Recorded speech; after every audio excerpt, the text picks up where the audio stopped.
The next and the last topic is the preparation of salt. Generally the salts are prepared from normal common salt NaCl. NaCl को हम use करके बहुत सारे salt को form कर सकते हैं और उसमें जो जनरल फॉर्म होते हैं, जैसे फर्स्ट हम कॉस्टिक सोडा कर रहे हैं, कॉस्टिक सोडा का जो बाई प्रोडक्ट है वो क्लोरीन है, हाइड्रोजन है, उसको भी हम अगेन यूज करके किसी न किसी को बना सकते हैं. तो यहाँ पे ये चैप्टर में हमें 5 प्रिपरेशन पढ़नी है. सबसे पहले जनरली कॉमन सॉल्ट में से बनाते हैं. तो जो कॉमन सॉल्ट है they are it is in the solid form NaCl. वो NaCl अगर डायरेक्टली सॉलिड फॉर्म में हम किसी के साथ भी रिएक्ट करें तो it is not form any because it doesn't decompose actually. Because of that हम जब NaCl को यूज करना चाहे for the preparation of any substance then we have to add in it water. NaCl plus water अगर हमने उसका concentrated solution बनाया then it is called your brine. So what is brine? The cold and concentrated solution of NaCl. Solution का मतलब plus water, मतलब plus H2O solution हो जाएगा. NaCl plus H2O combiningly known as brine. बहुत बार just पूरे chapter में brine word आएगा. तो ब्राइन का मतलब क्या होगा? Cold and concentrated solution of NaCl. तो ये वर्ड था जो हमें बहुत बार यूज होगा, इसलिए मैंने समझा दिया. The first preparation of the salt is your caustic soda NaOH. It is, देखो मैंने जब आपको नोट्स दिए हैं उसके अंदर मैंने उसका फॉर्मूला लिखा है, उसके बाजू में उसका केमिकल नेम लिखा है. केमिकल नेम आपको पता है क्या होगा? NaOH का chemical name sodium hydroxide is your chemical name. और उसके नीचे मैंने कॉमन नेम भी लिखा है. तो कॉमन नेम क्या होगा इसका? Caustic soda is your common name. और आपका ये आपका कॉमन नेम है और केमिकल नेम आपका होगा सोडियम हाइड्रोक्साइड. दोनों याद रखना है बिकॉज मे बी पॉसिबल सीधा आपको कॉस्टिक सोडा या सोडियम हाइड्रोक्साइड दोनों में से किसी से भी पूछ सकते हैं. तो what is the preparation of this? देखो जब भी कोई भी प्रिपरेशन हम पढ़े सबसे पहले उसकी फॉर्मूला, उसका common name and chemical name और उसके बाद उसकी प्रिपरेशन मैंने इसी तरह से लिखवाया होगा. प्रिपरेशन के बाद उसकी प्रॉपर्टी. टेक्स्ट बुक में it is not given property but just अगर हो तो उसको 2-3 याद रखो तो आपको अगर एक्स्ट्रा क्वेश्चन है उसमें पता चला. और उसके बाद उसके यूजिंग. तो सबसे first step is the preparation और ये लर्न करना है. आप अगर 10 बार पढ़ोगे ना तो भी लर्न नहीं होगा. मतलब मैं जैसे जैसे मैं 2 बार बोलूंगी वैसे आप, जैसे मैं सेंटेंस बोल रही हूँ ना वैसे आप सेंटेंस वाइज याद रखोगे तो इजीली इट इज लर्न. तो what is the preparation of caustic soda? When cold and concentrated solution of NaCl which is called brine. लिखा है पूरा, मैं जस्ट इक्वेशन से समझा रही हूँ तो इजीली समझ में आया. When electricity is passed, compulsory electricity, it is electrolytic decomposition reaction. When electricity is passed through cold and concentrated solution of NaCl which is called brine, then caustic soda is produced. ये हो गया produce. बस उसके by product है chlorine and hydrogen gas. Both are gases. ठीक है. तो कौन से पे कौन सा गैस प्रोड्यूस होगा? बिकॉज यहाँ पे हमने ऐसे इलेक्ट्रोलिटिक प्रोसेस की, 2 इलेक्ट्रोड हुए, ये सॉल्यूशन हुआ. तो एक इलेक्ट्रोड पे आपका क्लोरीन गैस आएगा और दूसरे इलेक्ट्रोड पे हाइड्रोजन गैस आएगा. तो कौन सा गैस कहाँ पे आया कैसे पता चलेगा और कैसे याद रखोगे? तो उसके लिए वी नो दैट क्लोरीन जो है वो क्लोरीन नेगेटिव आयन होता है. तो नेगेटिव आयन कौन से इलेक्ट्रोड पे अट्रैक्ट होगा? Positive electrode. तो आपका पॉजिटिव इलेक्ट्रोड एनोड है तो क्लोरीन जो है वो कौन से पे अट्रैक्ट होगा? एनोड पर. हाइड्रोजन है वो हाइड्रोजन नेगेटिव आयन होता है तो नेगेटिव आयन कौन से कैथोड किस पे अट्रैक्ट होगा? हाइड्रोजन पॉजिटिव आयन है तो वो किस पे अट्रैक्ट होगा? कैथोड पे अट्रैक्ट होगा. तो मतलब chlorine is obtain at anode and hydrogen is obtain at cathode. और जो प्रोसेस है it is also known as chlor alkali process. Why it is so called? Because यहाँ पे जो 2 प्रोडक्ट फॉर्म हो रहे हैं वो एक क्लोरीन है इसलिए क्लोर, और अल्कली मतलब आपका NaOH caustic soda. It is basic in nature and because of that it is also known as chlor alkali process. वापिस एक बार preparation. When electricity is pass through cold and concentrated solution of NaCl, caustic soda is obtained along with the chlorine and hydrogen gas. Chlorine is obtained at anode and hydrogen is obtained at cathode and NaOH is near cathode. This process is also known as chlor-alkali process because of the product form. ये आपका preparation हो गया। Uses जो है वो हर एक के एक एक दो यूजेस आपको याद रखने हैं। मैं आपको अभी बोल के नहीं बता रही हूँ, बट आपको प्लीज हर एक के एक एक दो यूजेस याद रखने हैं। इट इज वेरी इजी, तो आप प्लीज उसको एक बार देख लीजिए। सेकेंड जो है वो है preparation of bleaching powder. Bleaching powder is the preparation of second salt. Bleaching powder जो है उसका फॉर्मूला है CaOCl2। CaOCl2। तो ये जो CaOCl2 है, it is also known as bleaching powder. उसको, ये आपका केमिकल फॉर्मूला हो गया। ब्लीचिंग पाउडर आपका कॉमन नेम है, कॉमन नेम आपका ब्लीचिंग पाउडर होगा। और उसका जो केमिकल नेम है वो आप, मैं दो तरीके से लिख रही हूँ, ध्यान से देखना। एक फर्स्ट, पहले आप इसको यहां से ब्रेक करो, यहां से, तो आगे की CaO आया, पीछे Cl2। CaO को हम लाइम बोलते हैं और ये है Cl2 मतलब क्लोराइड। तो it is also known as chloride of lime. क्या बोल सकते हैं? Chloride of lime. और सेकेंडली जब हम लिखे उसको 3 पार्ट में डिवाइड करो, ये कैल्शियम, ऑक्सीजन और क्लोरीन।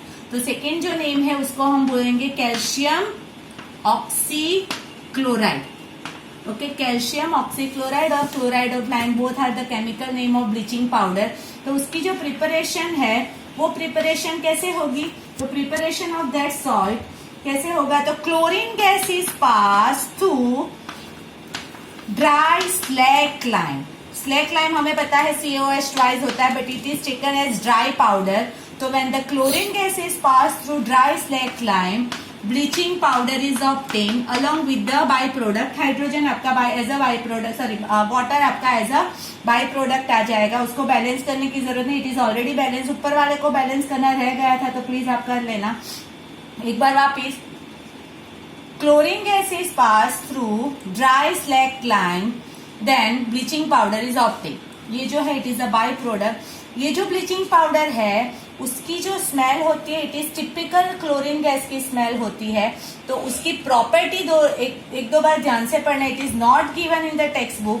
तो property, the first property, it has strong smell of chlorine, because ये आपका एज अ आइडेंटिफिकेशन आपको बहुत सारी जगह पे काम लगेगा। व्हाइट पाउडर होता है, white powder with the strong smell of chlorine. तो इसकी the first property. Soluble in cold water also, soluble in cold water.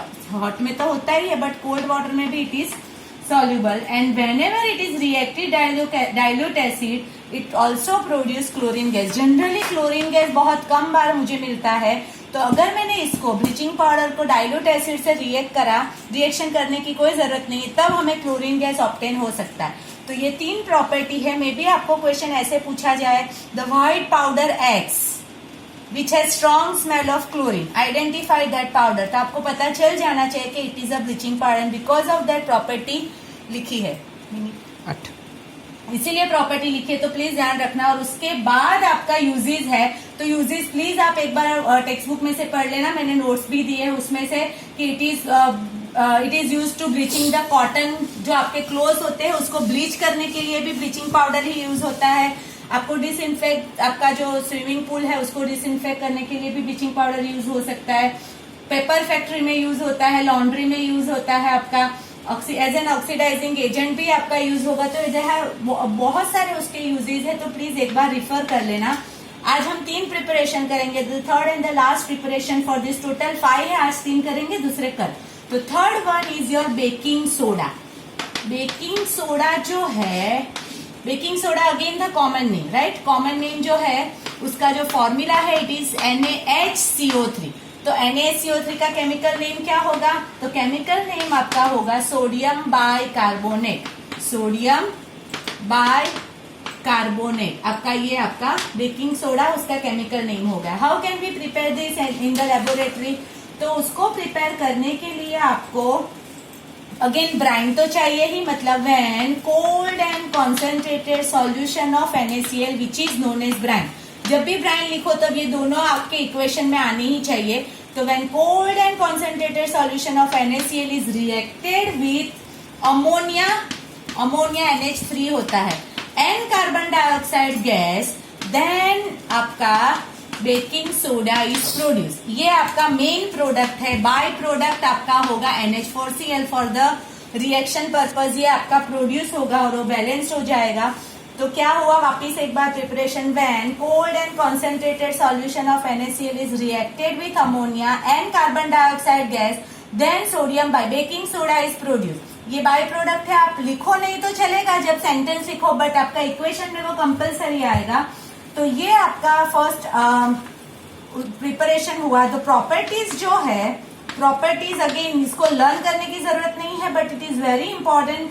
तो आपको प्रॉपर्टी याद रखनी है। प्रॉपर्टी जो है उसकी फर्स्ट प्रॉपर्टी, ये जो है वो क्रिस्टल फॉर्म में अवेलेबल होता है। It consist of the white crystal which are soluble in water. ये अगेन सॉल्यूबल होगा वाटर के अंदर, सॉल्यूबल इन वाटर, और it is mild non corrosive base.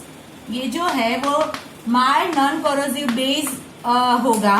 And the third and the most important property, when NaCO3 is heated, sodium bicarbonate जो घर में हम use करते हैं एज अ बेकिंग सोडा, वो जब हम हीट करते हैं तब वो CO2 गैस को प्रोड्यूस करता है। जो प्रोडक्ट है वो Na2CO3 है, बाद में बैलेंस कर देना, बट जो मेन प्रोडक्ट जो हम जिसके लिए उसको यूज करते हैं is the carbon dioxide gas. And ये कार्बन डाइऑक्साइड गैस की वजह से जो हम इडला या ढोकला या जो बनाते हैं वो जो है वो साइज में राइज होगा और आपका सॉफ्ट हो जाएगा। क्यों? Because of this CO2 gas. जब भी हम sodium bicarbonate as a baking soda, आप उसको बेकिंग सोडा, सोडियम बाइकार्बोनेट, खारा, ऐसे कुछ भी बोल सकते हैं, अगर उसको मैंने हीट किया तब वो कौन सा गैस प्रोड्यूस करेगा? CO2 gas. And because of this CO2 gas वो सॉफ्ट और स्पॉन्जी होगा। केक के लिए भी हम यूज करते हैं, बट वो केक के लिए जो यूज होता है वो बेकिंग सोडा नहीं बट बेकिंग पाउडर यूज होता है, वो उसकी यूजेस में आएगा। तो ये प्रॉपर्टी और आपका प्रिपरेशन हुआ। यूजेस क्यों मैं समझा रही हूँ इसके, बिकॉज वहां पे आपका एक बेकिंग पाउडर है जो मुझे समझाना पड़ेगा। तो uses of baking soda, the first uses, it is use as an antacid.